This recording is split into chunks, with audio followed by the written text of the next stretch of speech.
Okay, it's 12:30. I'm going to call this meeting of Corporate Services Committee to order. And I will start by looking to see if there are any disclosures of pecuniary interest. Seeing none, let's proceed to the agenda that's before us. Colleagues, as you know, we have an in-camera item listed on the agenda scheduled for 12:30. As a matter pertaining to personal matters of an identifiable individual relating to interviews for nomination to the London and Middlesex Housing Corporation Board of Directors. What I'd like to suggest we do is we go into closed session now and deal with that item, and then come back out and deal with the items on the public agenda afterwards. Is that acceptable? Okay, can I have a motion to do that? Councillor Van Holst, seconded by Mayor Brown.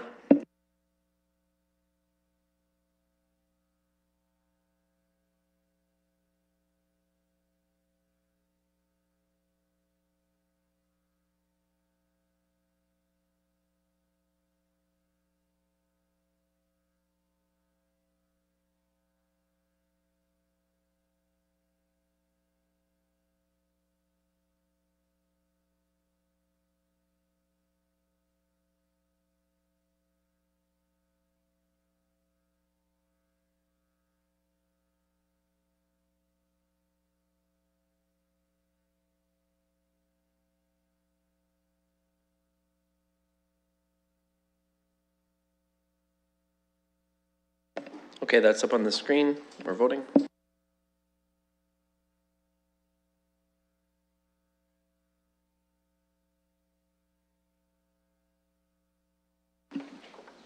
Closing the vote, the motion carries 5-0. I think there will probably be about 20 minutes for those of you who are here for the public session. We're just going in for item 6.1, just to be clear. Okay.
Okay, well, that took 36 minutes. I'm sure no one's ever seen a committee run a little bit over the time that we expected.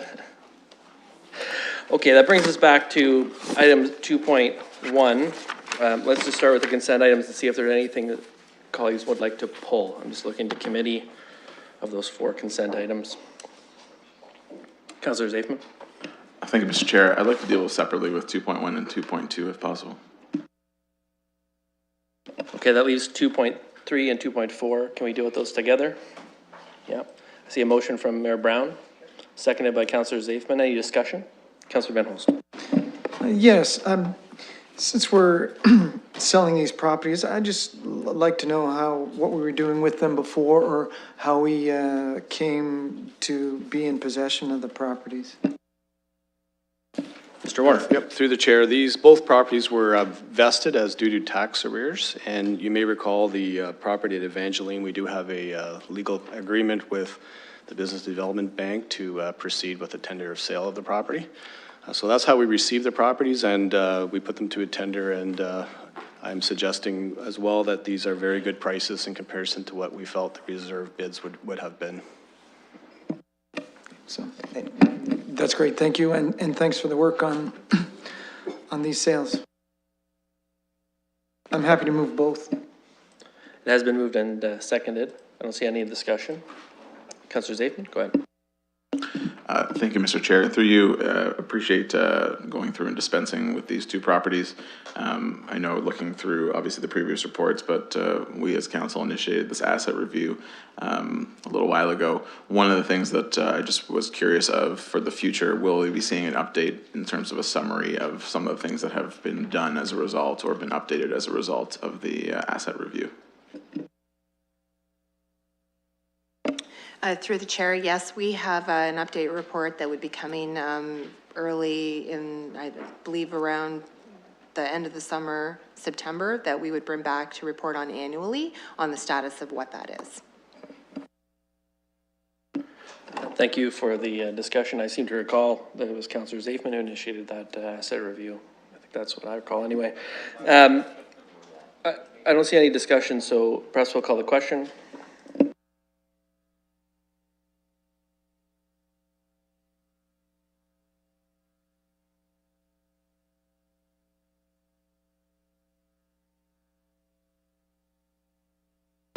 Motion carries 5-0.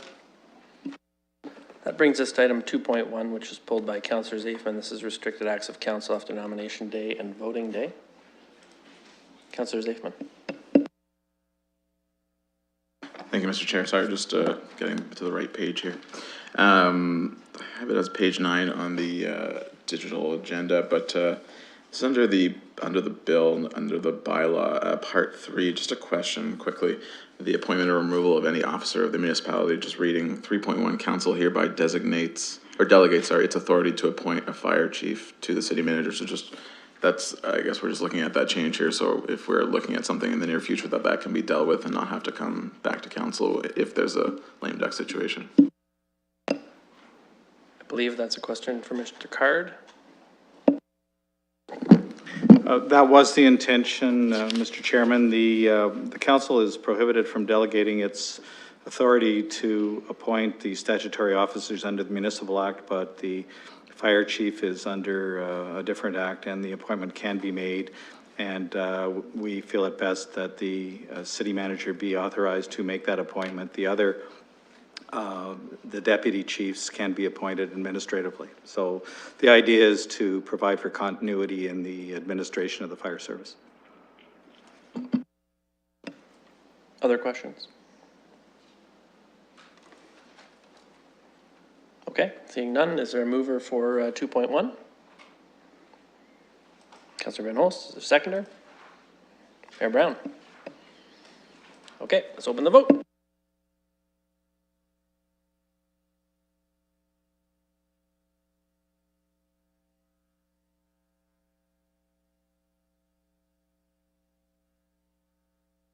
Motion carries 5-0.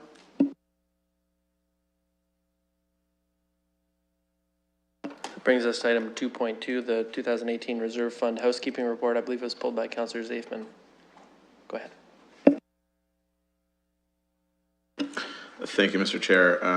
Mainly just my first point, but just wanted to credit staff and thank staff because obviously we've been, I think as a council, trying to work quite a lot on the reserve funds and trying to make sure that we have some good policies around this. And I know that's looking to be introduced for council consideration in July of this year, which is great to see.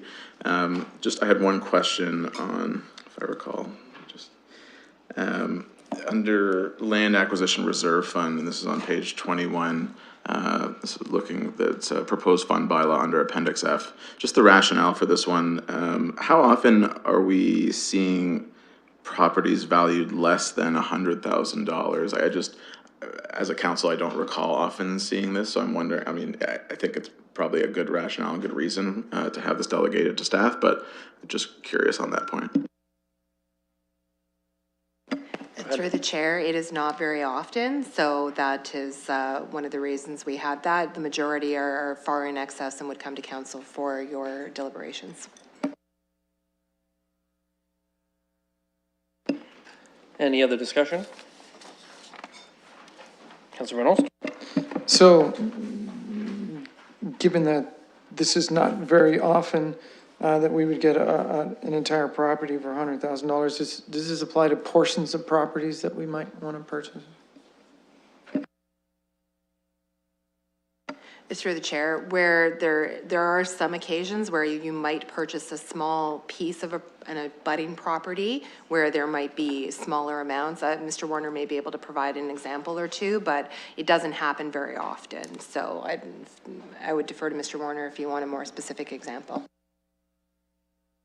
Through the chair, that's correct. There are very few situations that I can recall in the last several years, but recently we did a number of very small transactions with CN Real Estate where they had leftover lands from that we had a potential use for either park, land, trail, or to add it to existing city assets, and all of those were less than $100,000, and it was essentially a more efficient way to bundle up some properties and negotiate with CN on those. So that's one example I can think of, but very few actually.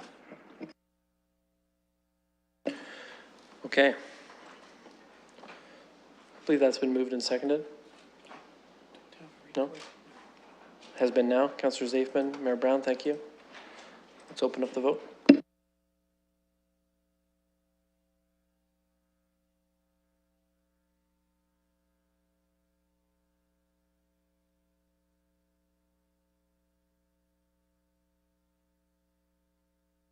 Motion carries 5-0. Brings us to items for direction. There are two appointments to different committees here. One is there's 3 vacancies and 3 people that match all of the requirements for the vacancies. The second one is 1 vacancy and 1 person who matches. So conceivably we could do them all together. I think Councillor Van Holst is moving that. Any objection to that? No? Seconder? Mayor Brown? Okay. Let's have that up on the screen, 4.1 and 4.2.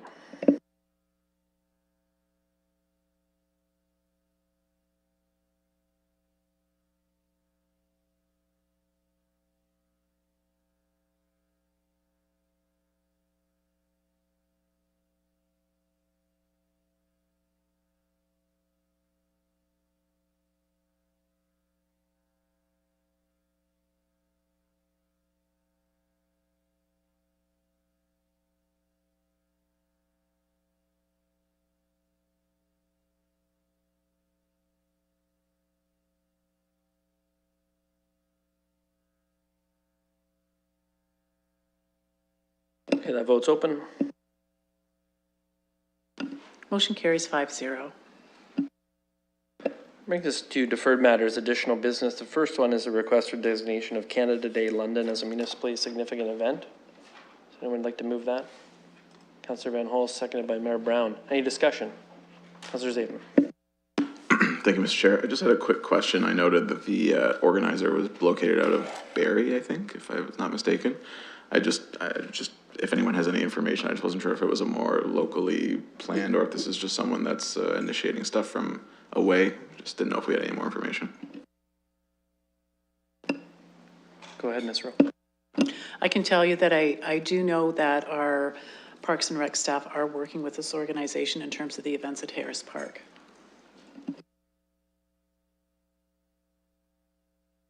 Any other questions? Seeing none, let's open the vote.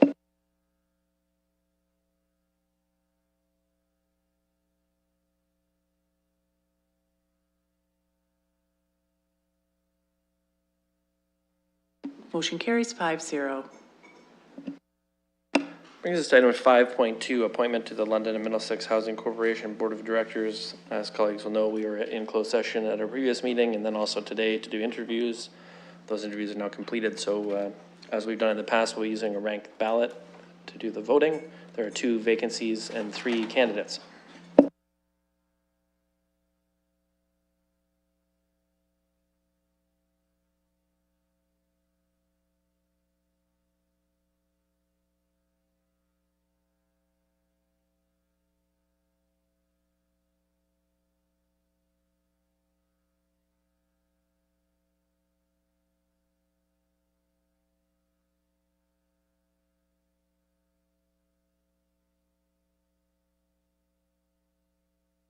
Mayor Brown.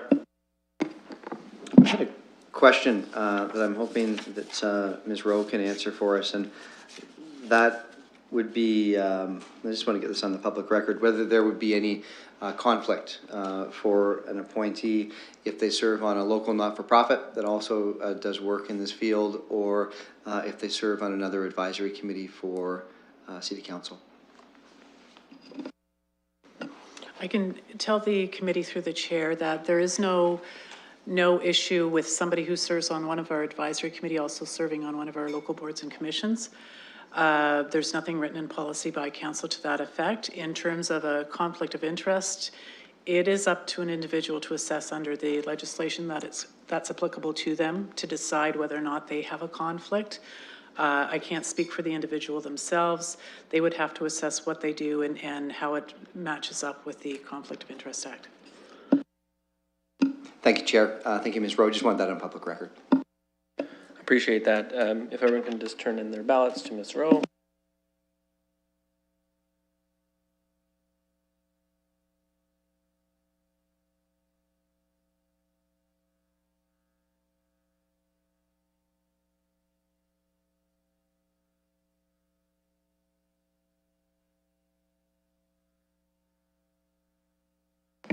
To the committee as well, through the chair, we do have the 2 positions to select, so I presume we'll do the ranking, and will the committee then decide whether or not they want to go with 2 applicants or how to proceed at that point? My assumption is we'll take the top 2 according to the ranked ballot. I see everyone nodding at their heads.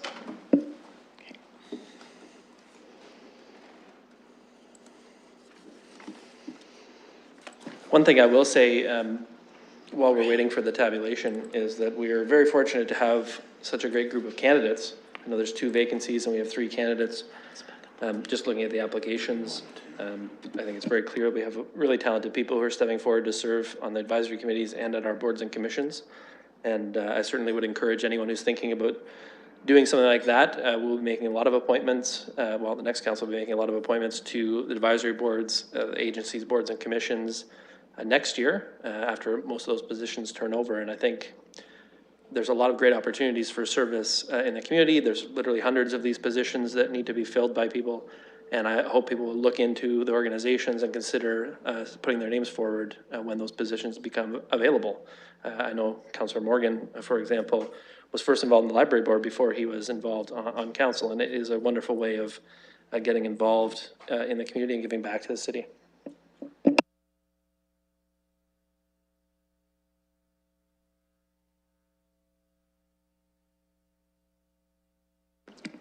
So Mr. Spring is just about to throw the results up on the screen.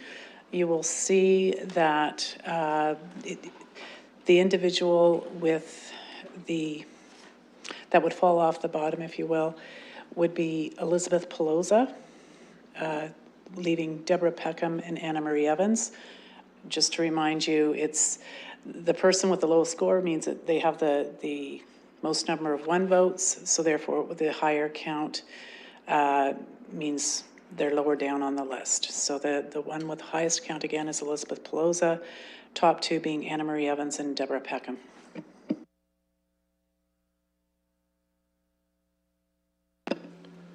Okay. Let's just give you some time to save that and then come back to your seat.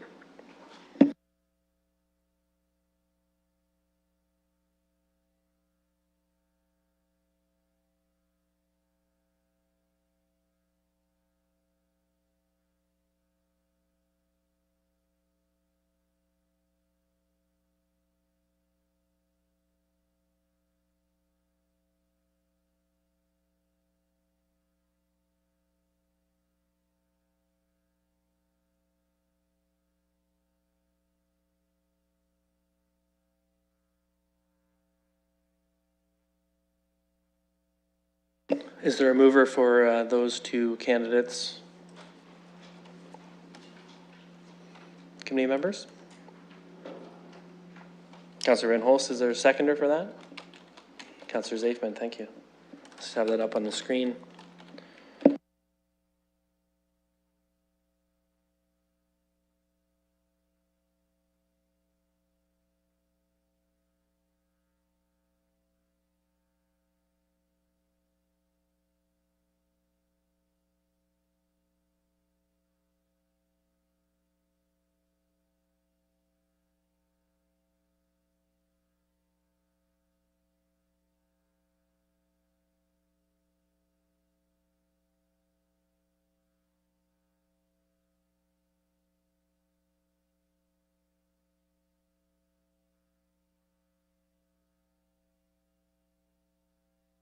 Okay, that's been moved and seconded, although the mover and seconder are not there. You've got it? Okay. Then the vote is open. Motion carries 5-0.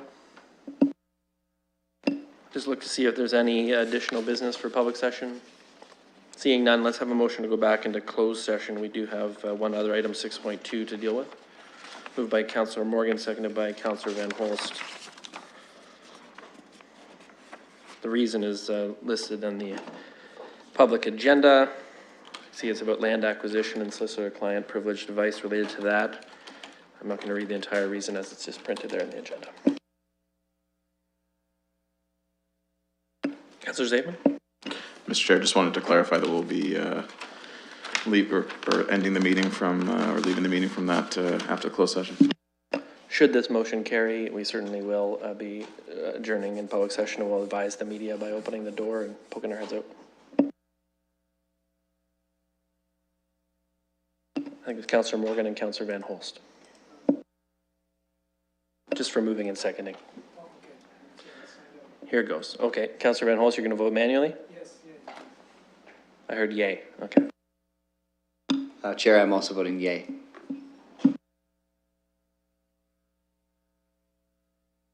Motion carries 5-0. See you in committee room 3.